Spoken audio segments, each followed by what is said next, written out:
Mr. Chris Lytle, how are you, sir? I'm doing great. Now, you are one of the few UFC/MMA fighters who actually retired on a win. That's pretty rare in combat sports altogether. You choked out Dan Hardy back at UFC on Versus 5 back in 2011. How hard is it to actually walk away from the sport on a win? Well, like you said, when I did that, I didn't really know anybody else who ever did that. So I decided beforehand I was going to retire no matter what, win, lose, or draw. And so you always want to go out and win. I was able to do everything I could to make myself win that fight. I was able to win it. Sometimes you feel like you're still going out, leaving money on the table, so to speak. I mean, I won 5 out of my last 6 fights. It wasn't the typical thing where most people lose like 5 in a row and get knocked out a bunch and they quit.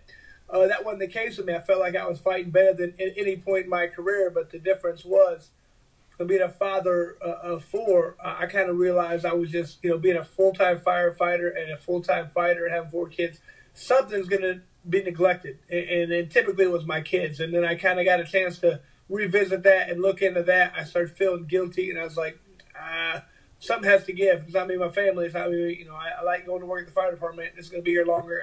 I miss, I love fighting, but, I have to stop. So I did that. I retired. Luckily for me, this bare knuckle boxing just came back. I always wanted to have more boxing matches, and I figured out a way to make it to where I can train when my kids are at school now, and I can kind of have the best of both worlds. Very admirable, I gotta say. I definitely respect that. So you're still with the fire department, right? Yeah. I've been on for almost 18 years now. Wow, that's so impressive. It's so impressive. How many more do you plan on staying with the department? Are you going to do 20 and call it a career? You know what? Probably not. Because here's the thing: people would always ask me when I was fighting the UFC, like, when are you going to, quit the fire department? And I always be like, man, I enjoy going to work still. Like, if you wake up and you're excited to go to work, why would you stop doing that? And that's still how I feel. So right now, I was pretty fortunate. I was talking to one of my buddies, and he's been on for like 12 years longer than me, and he's getting ready to retire. And I said, well, how do you know? And he said, you'll know. And I was like, okay, cool. So I was like, I still enjoy going. He's like, all right, well, at some point, you wake up one day and you'd be like, all right, I've had about enough. And once that happens, then I'll say I'm going to retire. But I'm not going to make plans now when that hasn't happened. You know what I mean? Yeah, absolutely. So your nickname, Lights Out, it couldn't be more suiting. I mean, you really throw your hands with so much heat. It's really fun to watch, and I mean, you put guys out. However, you are also quite the submission artist. I mean, on top of choking out Dan Hardy, there was that wicked knee bar on Brian Foster. I mean, you're hitting triangle Kimuras. I mean, you even hit that bulldog choke on Tiki back in the day. And I wonder are you still training your grappling now that your MMA career is behind you? Oh, for sure. I mean, I enjoy doing that, man. I was a student of the game. I love doing MMA, and I love the grappling aspect of it. I love the boxing aspect of it. I don't feel good unless I go in the gym and I work out. And I hate to tell you this, as a younger person, but when you get older, it ain't good to go in there and spar every day. It's not good for you. I've tried to transition. I love doing the jiu-jitsu. I have a wrestling background as well. I mean, anything that has to do with, one-on-one competition to me, trying to assert my dominance. So I'm going to try it, and I really enjoy the aspect of it. I mean, there's a lot more, mental going on, a lot of thinking going on when it comes to the ground aspect of it. A lot of people, I think, thought I was a pure boxer, and it kind of, my boxing helped me out. I remember I'd land punches sometimes, and it would lead to submissions. They'd dive in or they'd do foolish things. I was like, cool, I'll take this all day long.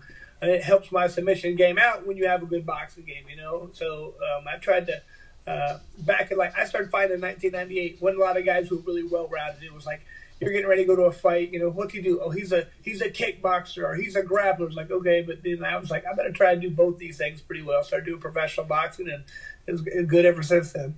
Yeah, definitely ahead of the curve. Is it safe to say that your MMA career is behind you at this point?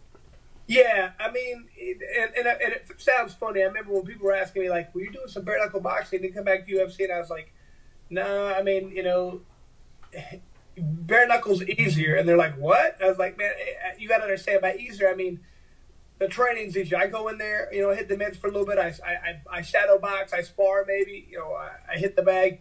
That's it. In MMA, that's like the first quarter of your practice. You know what I mean? You got to grapple, then you got to do kickboxing, you got to do wrestling. I was like, so much harder on your body, so much more time commitment. And like I said before, I'm not willing to not be a dad anymore. I mean, I at least before that, I feel like, man, I was trying to help my family. I got caught in this, routine, and I couldn't say I knew what I was doing. But after I kind of looked at it and I saw it, I feel now like I was knowing what I was doing was wrong, and still I'd be picking this over my family. That wasn't the case before, but now that I see what the real story is, I would feel really bad by dedicating all my time to doing that again.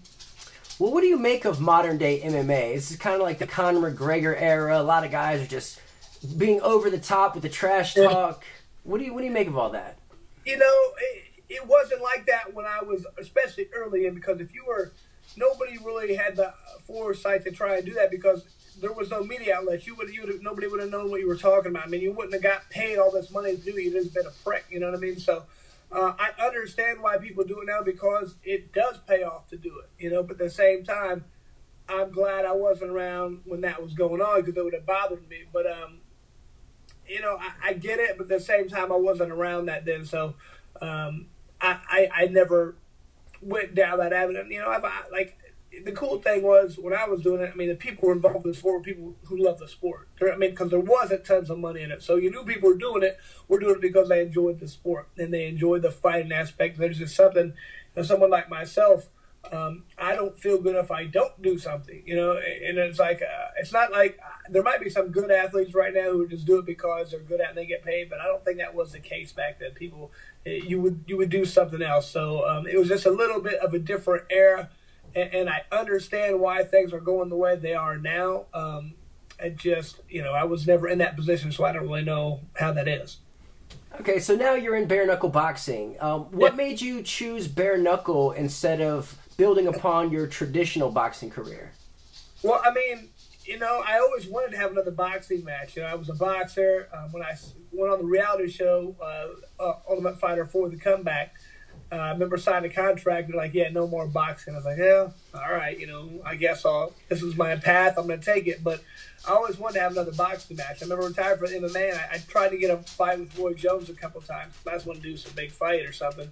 And it never materialized. So when I saw this bare knuckle, I was like, it intrigued me. When I first saw it, I was like, what is this? And I watched it, and I loved it. I was like, man, this is like boxing on steroids, in my opinion. It's like, it's even more of the sweet science than the sweet science. Like, you have to hit and you can't get hit. I mean, and if you get hit, the fight might be over because you could get cut open or you could get knocked out. And even when you throw punches, you got to land them in the right spot because if you hit them on top of the head, you could break your hand. So you have to be more precise with this sport. It's more technical than I, gave it credit for in the beginning. I thought it was going to be two guys going out there and just throwing punches as hard as I can. It's not like that. So when I started looking into it and watching, I was like, I want to try this out. I've done boxing, I've done MMA, I've done grappling tournaments. I want to complete, be a complete combative athlete, and I feel like I am. So I had to try it. You are a complete combative athlete. I mean, thank you. MMA, bare knuckle boxing, all of it. What would you say is the closest to a real fight out of everything you've done? I know it's weird because you got a couple aspects. I definitely say it to be MMA or the bare knuckle because those are both very, very similar. The only difference is obviously you can't go to the ground or throw any elbows or knees. But usually when you're in a street fight, I don't see a lot of people throwing too many elbows or knees or kicks. It's usually just straight up hands. So in that aspect, I'd say bare knuckle. But at the same time, sometimes in a real fight, people end up on the ground. So it's a close. I'd probably say more MMA, but it's pretty close because, when people get in a street fight, it's different. Just the first time, watch an MMA guy, a UFC guy fight in bare knuckle. When they're first in there, it's a different feeling. You're like, man, there's nothing to protect. I can't take any punches. It's a little different. Yeah, absolutely. So you're fighting for bare knuckle fighting championship. This is your second bout with the company. This time it's going to be in Cancun, Mexico.